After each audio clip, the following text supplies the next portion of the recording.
ये लोग अपना घर बना रहे, भाजपा के लोग जम्मू कश्मीर के अंदर अपना घर बना रहे, वो लोग अपना घर बचा रहे हैं, लोग भाड़ में जाएं।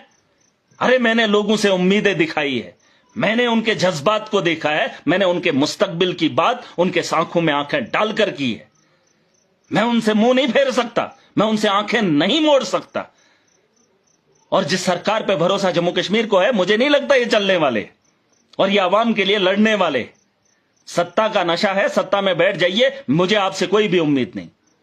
मैं जिस कॉन्स्टिट्यूंसी को रिप्रेजेंट करता हूं, मैं उस कॉन्स्टिट्यूंसी के अंदर काम करना भी जानता हूं। अवाम का चुना हुआ हूं, अवाम की बेहतरी के लिए करूंगा। और जिस मुल्क के आईन के अंदर मैंने चुनाव लड़ा है, उस मुल्क के आईन को भी अच्छे से जानता हूं और अच्छे से मानता भी। ये बात भी सुन लेना। और जिन लोगों को मेरी इस बातों से कोई कुछ अलग अलग लोग विचार रखते होंगे, लेकिन मेरा फैसला मेरी आवाम के लिए। मैं किसी का दलाल न बना हूं और न बनूंगा। हम दलगी न किए हैं और न करेंगे।